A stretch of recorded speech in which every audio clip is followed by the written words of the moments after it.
Hi, and welcome to Talking Wildfire. Today I'm here with a really interesting person in Australia. She is a wildfire painter or a bushfire painter. This is Kristy. She does something really unique I've found in Australia because in Australia, what I've found, especially with my friend Phil Cheney, he told me that Australia culture has changed a lot in the last 60 years. 60 years ago, there was more of a connection to nature, and people actually wanted to go out and record nature and what they were seeing around them. And they started painting that and recording it. And then there was a change, like in the US, where people became more insulated in their houses and by air conditioners and televisions and everything else. And culture changed a bit. What I found in Australia, one of my favorite things to do is looking for fire paintings, and I find they're very, very rare to find. And Kristy is doing them now. Kristy, can you tell us a little bit about your background, why you paint, and why you like bushfires? Okay, so I joined the RFS in 2011. I moved to a new town. I had no friends, and one of the guys that I worked with in retail, he was like, "Oh, I'm in the fire brigade. Come up and join." He goes, "There's girls. You'll make friends. It's really fun."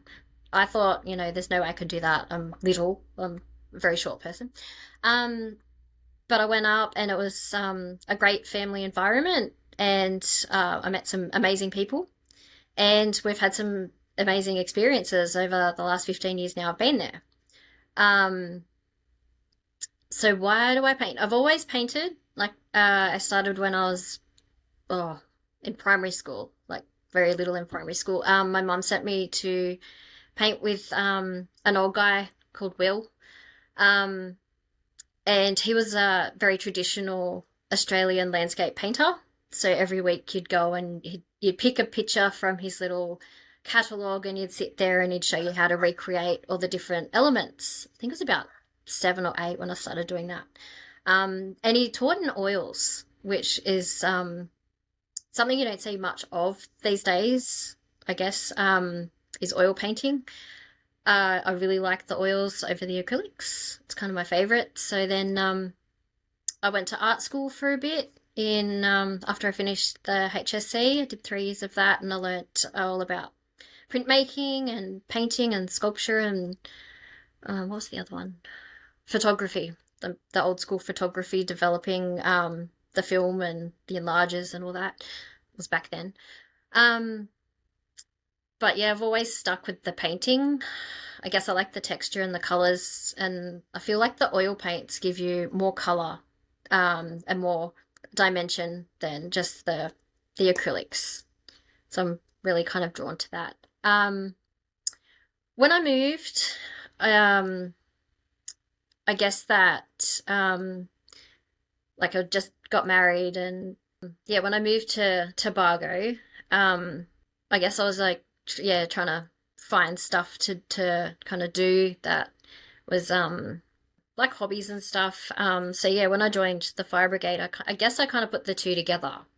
Um, but I didn't really like. I guess there was like a gap where I hadn't pulled my stuff out for quite a while.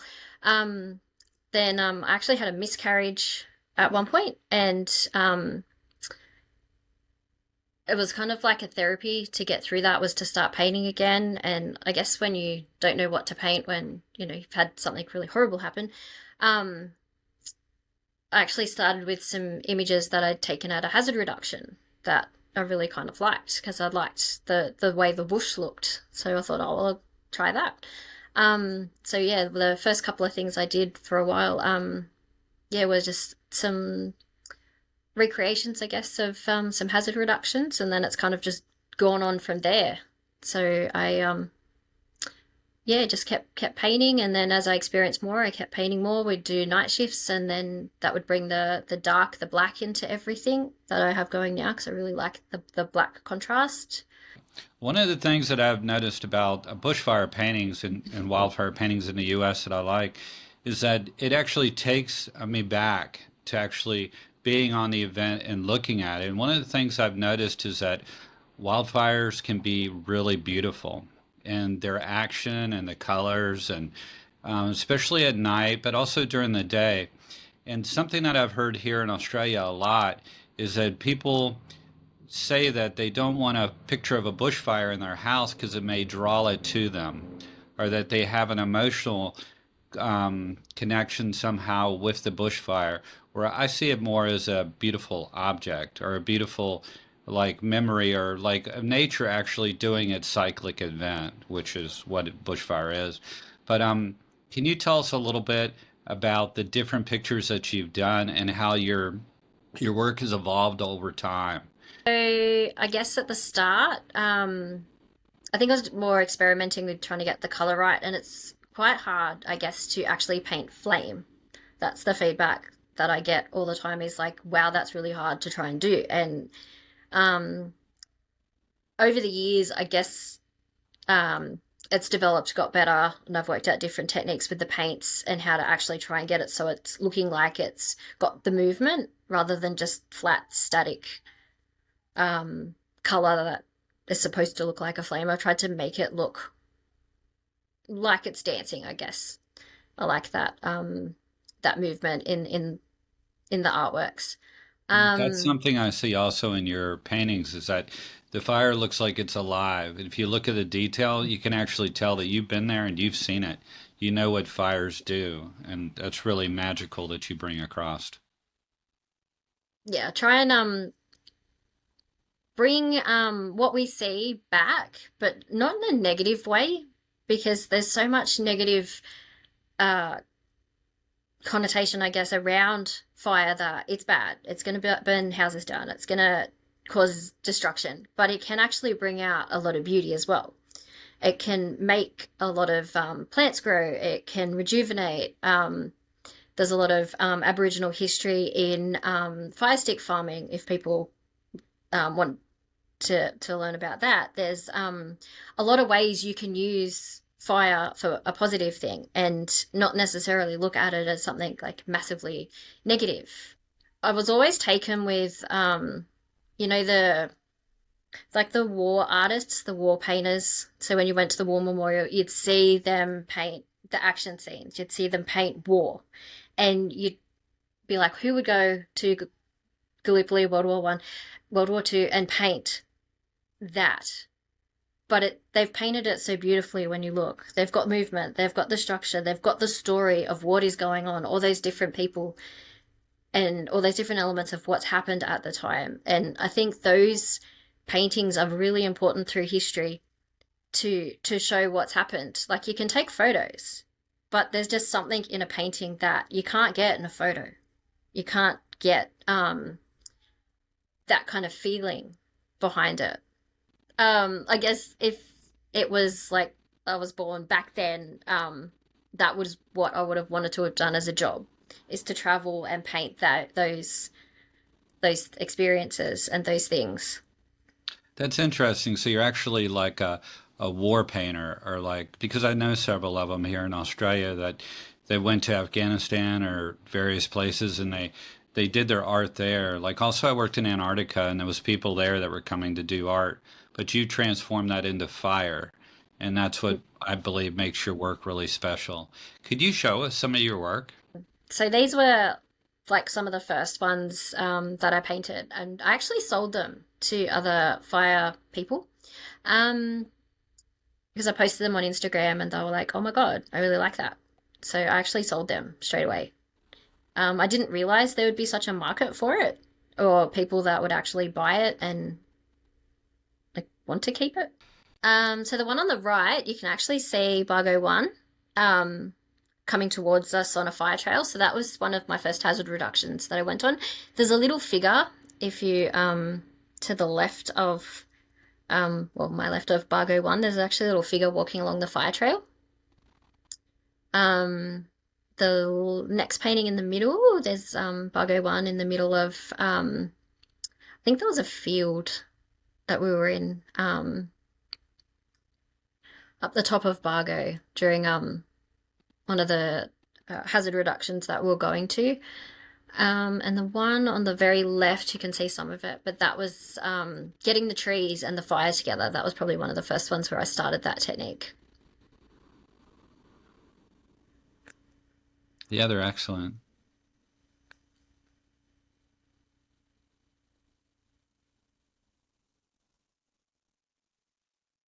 For the next one, I was still experimenting because I really like the palette knife and the texture. So I think that actually might be a zoom in of that first one, the first one we were talking about with the Bargo one and the little figure in there. So I was yeah, experimenting with different types of techniques, trying to get dimension with the leaves and the fire happening. Um, because I do like the abstract look and the like how the Impressionists used to paint. I do like that. Um, the next one. This was starting to play with some different techniques. Again, more with brush and less with palette knife. This was very early on. It was at 2017. Um, so that was yeah, trying to play with the different colors with the fire. I went through a stage of painting fire hats.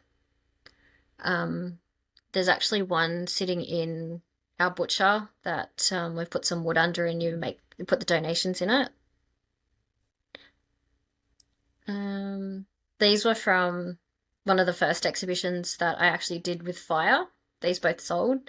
Um, so these ones was actually a bushfire that was coming up one of the main roads, and all the fire just had this massive glow behind it, and as horrible as I guess it is, it just looks so beautiful. This is another one from one of the exhibitions from 2018, so that must have been the 2017 fires. A nighttime hazard reduction of just the fire just crawling through the leaf litter. This one actually sold to a Bargo resident, and I probably could have sold it 10 times over. There was a few people wanted it, which was interesting because it was quite large, and I yeah, it's Yeah, it's I incredible. guess I like how you captured the fire moving slowly across the leaf litter, like a classic Australian slow cool burn. That's excellent. yeah.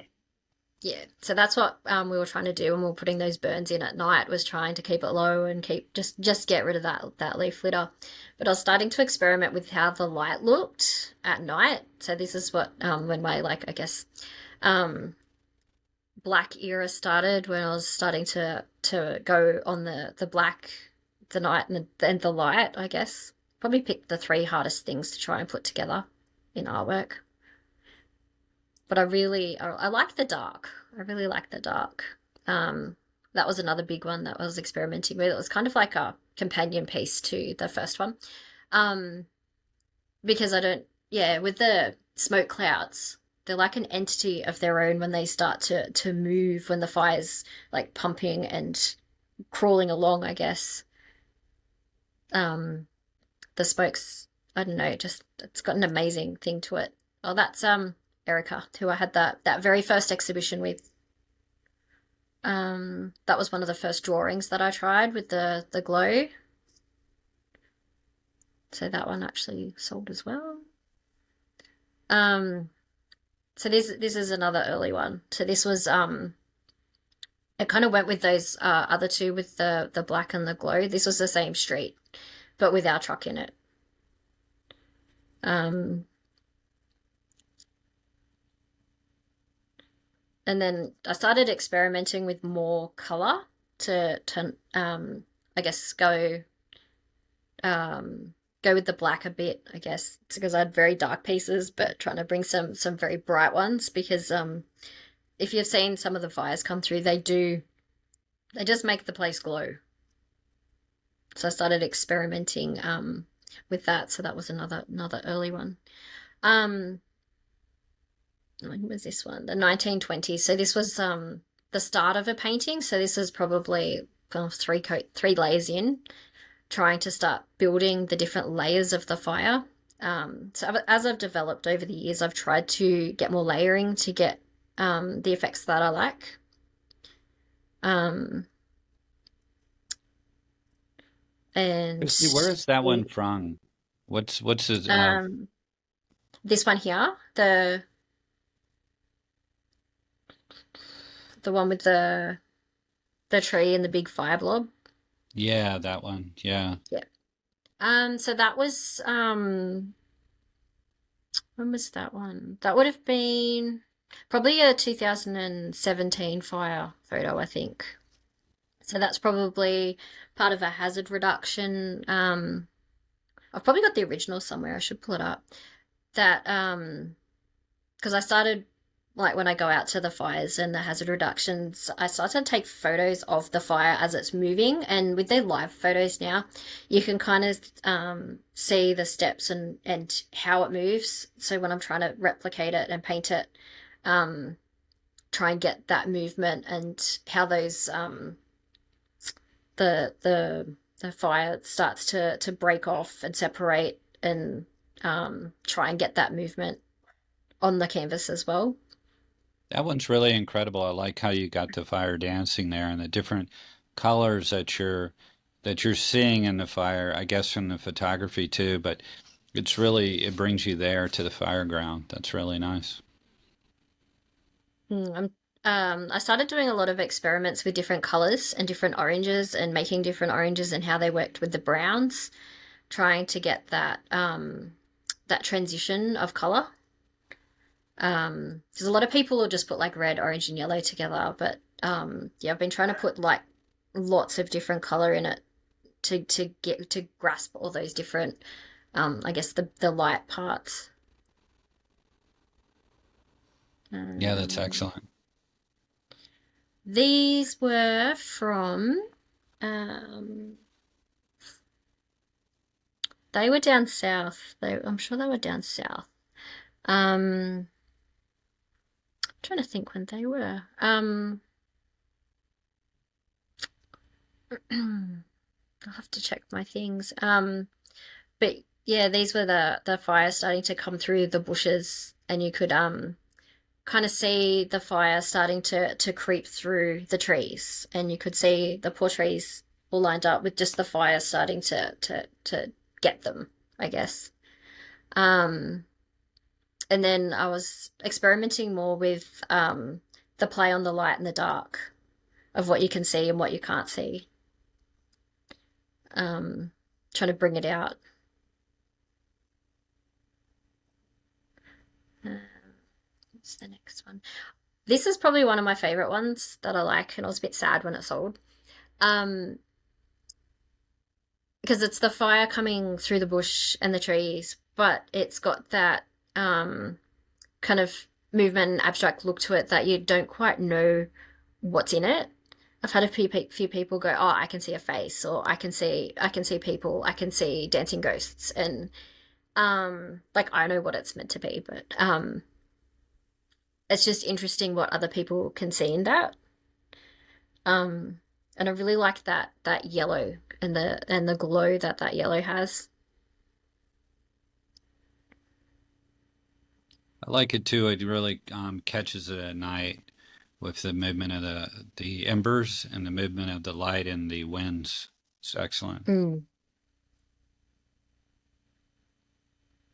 It was a bit sad when that one left. I do get asked how I paint a lot of my paintings, and I do like an underpainting, which is quite it's an old school technique, I guess.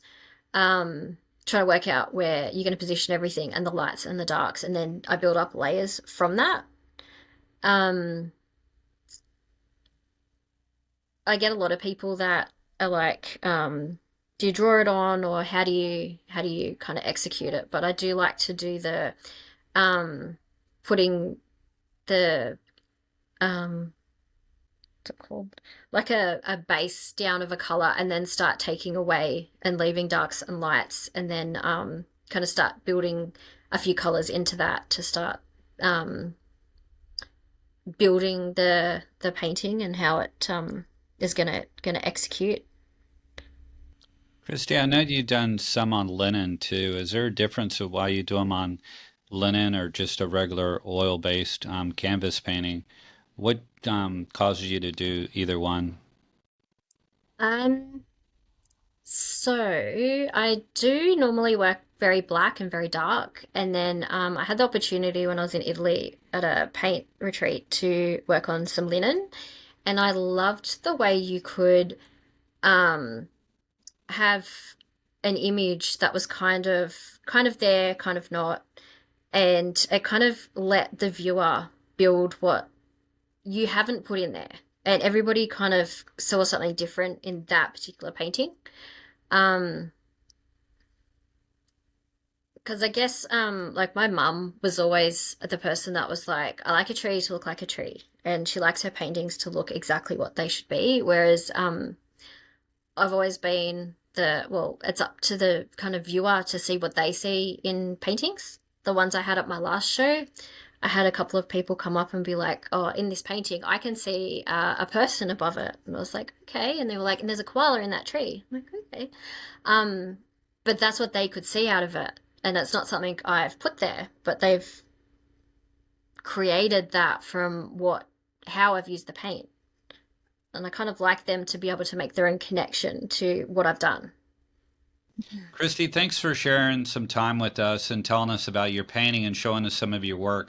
I think what you do is really incredible, especially here in Australia, because nobody else is doing it. And you've actually mapped ideas from the military world and the war artist into being a fire artist, which is incredible. And you're actually capturing things really good. You're capturing what fire's like in a night, the colors, in the daytime. It's really excellent. I'm glad I've got to see your work. If someone wanted to have you do a piece, like commission a piece, or they just want to buy one of your artworks, what's the best way they can get in touch with you? How would they do it? If they contact Nationwide Curating, I have a lot of work with Catherine up there, and she's got it loaded on her website. So that's probably the easiest way to have a look at the bodies of work I've got going at the moment. Yeah. Okay. And do you like having your artwork sent out to different parts of the world? Would you be think that's pretty neat if it went to Europe, America, and different places? What would you think? Oh, that would be awesome. It's be good to get what I do out to a bigger audience. I guess we're kind of stuck here on our little island, and they see what they see from the media, but painters, photographers, what we can do as artists, we can bring what we see and show them like more from the ground what's going on. Christy, thanks a lot for your time today and sharing this with all of us. We really appreciate it. Thank you for having me. We're doing this for all of you. If you like what we're doing, please give us a thumbs up, hit the subscribe button, and leave a comment below. See you next time.